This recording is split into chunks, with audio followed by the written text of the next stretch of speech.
अस्सलाम वालेकुम everyone, welcome back to my YouTube channel. आज हम बात करने वाले हैं एक ऐसे टॉपिक के बारे में जिसकी वजह से हमारी लाइफ के बहुत सारे डिसीजंस जो हैं वो गलत हो जाते हैं। I am Zurair Rabab Khan and I am a practising psychologist. आज हम बात करने वाले हैं एंगर की। एंगर यानी कि गुस्सा।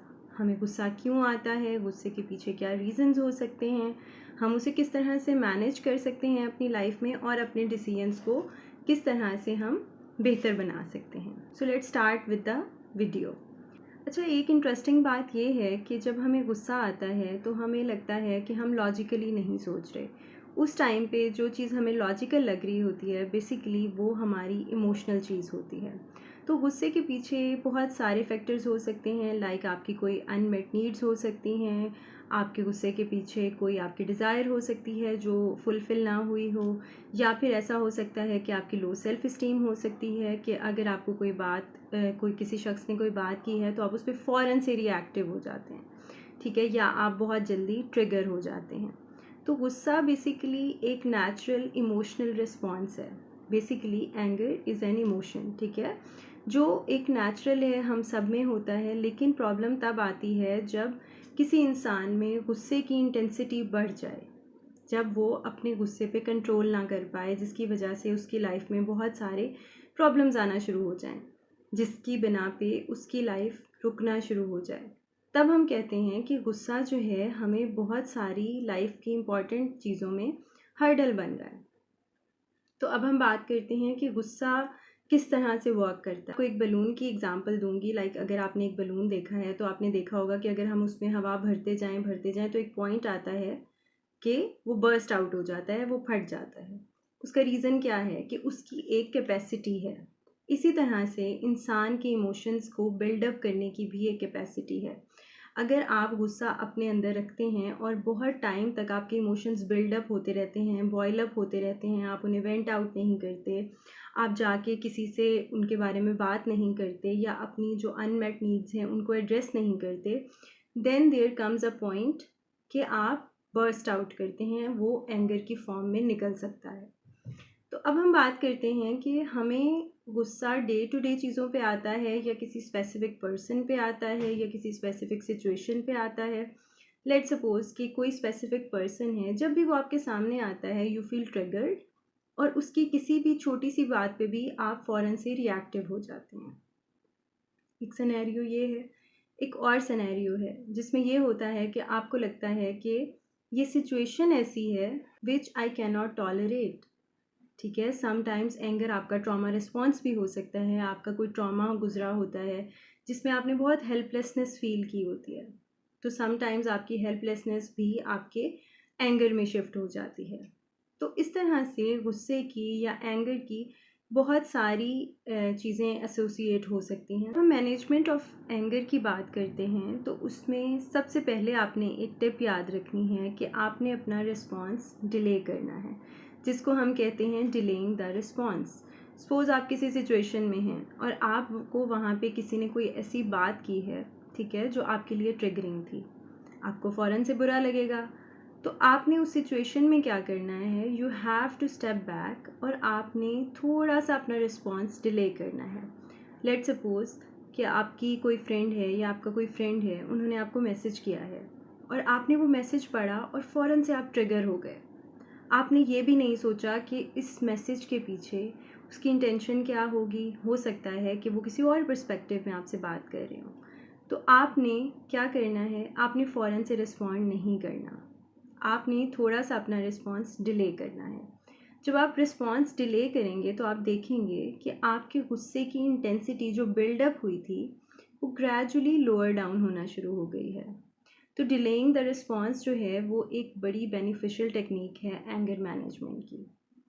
आप ये प्रैक्टिस करके भी देख सकते हैं। और अगर कोई पर्सन या कोई सिचुएशन है जो आपके सामने है, उसने कोई ऐसी बात कही जिस पे आप ट्रिगर हो गए फ़ौरन से और आप रिएक्टिव हो गए, तो you don't have to react abruptly. आपने फ़ौरन से रिएक्ट नहीं करना, आपने थोड़ा सा अपना टाइम लेना है।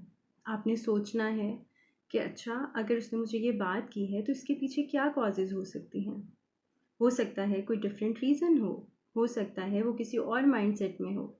इसको हम कंपैशन अप्रोच भी कह सकते हैं कि आप दूसरे के पर्सपेक्टिव से सोचते हैं। उसके बाद जब आप अपना रिस्पॉन्स डिले कर लेते हैं, आफ्टर अ वाइल जब आप देखेंगे कि आपने जब रिस्पॉन्ड किया है तो it will be more rational, it will be more logical. तो क्या होगा कि आपके रिलेशनशिप्स बच जाएंगे, वरना गुस्से में हमारे बहुत ज़्यादा कॉन्फ्लिक्ट्स हो जाते हैं क्योंकि हम हर बात पे फ़ौरन से रिएक्ट कर देते हैं। स्पेशली मैंने देखा है, मेरे पास क्लाइंट्स आते हैं कि रिलेशनशिप इश्यूज़ एंगर की वजह से बहुत ज़्यादा हो रहे होते हैं। एक इंसान दूसरे इंसान की बात ही नहीं समझ पा रहा होता। देन एक चीज़ आती है communication. You need to work on your communication skills. आपको अपने कम्युनिकेशंस इम्प्रूव करने हैं, क्योंकि अगर आप अपनी नीड्स को एक्सप्रेस नहीं कर पाते हैं, अगर आपको राइट वर्ड्स नहीं मिलते हैं, सो दैट मीन्स कि आपकी एंग्जाइटी है वो किसी और फॉर्म में नहीं निकलती, वो अग्रेशन की फॉर्म में निकलती है। तो 2 चीज़ें हमने सीखी अभी तक। एक, आपने अपनी कम्युनिकेशन पे कैसे काम करना है, आपको अपनी कम्युनिकेशन इम्प्रूव करनी है, आपको अपनी नीड्स एक्सप्रेस करना आना चाहिए, ठीक है? ताकि आपका जो रिस्पॉन्स है वो किसी और चीज़ में कन्वर्ट ना हो जाए, लाइक एग्रेशन। और पहली चीज़ जो मैंने आपको बताई वो क्या थी कि आपको अपना रिस्पॉन्स डिले करना है, फ़ौरन से रिएक्ट नहीं करना, फ़ौरन से आपने रिएक्टिव नहीं होना। ठीक हो गया? अब हम चलते हैं थर्ड स्टेप की तरफ। ठीक है, थर्ड स्टेप ये होता है कि आप एक टेक्निक यूज़ कर सकते हैं, STOP, स्टॉप। यानी कि आपने इस एक्रोनिम को यूज़ करना है अपनी डे टू डे लाइफ में, ठीक है? और अब स्टॉप का क्या मतलब है? Stop means S for step back, T for take a breath, O for observe the situation and P for proceed.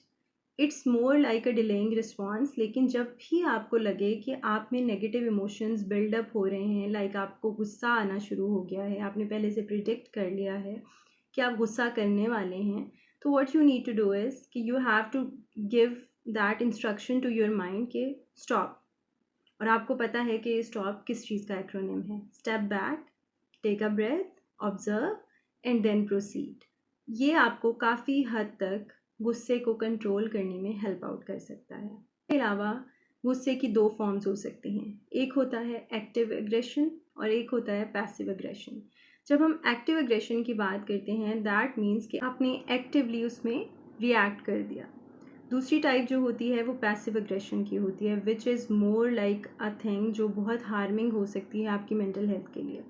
उसमें क्या होता है कि आप गुस्सा अपने अंदर तो रखते हैं, लेकिन वो आपको अंदर ही अंदर डैमेज करता रहता है। उस पर्सन के लिए, उस सिचुएशन के लिए आपके अंदर वो गुस्सा बिल्डअप होता रहता है, एक रिजेंटमेंट बिल्डअप होती रहती है।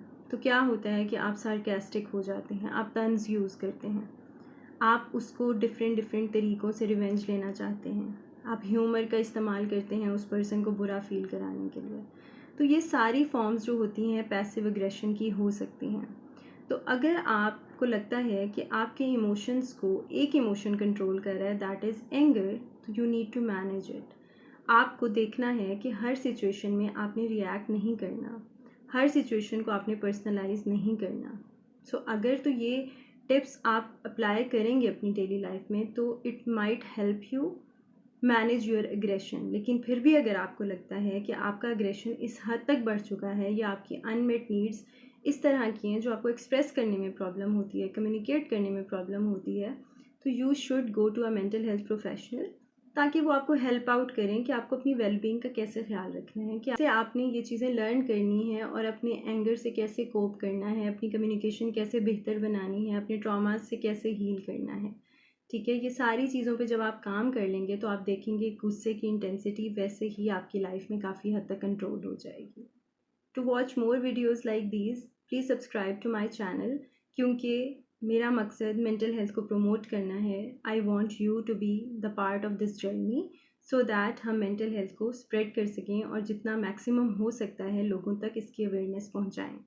Thank you.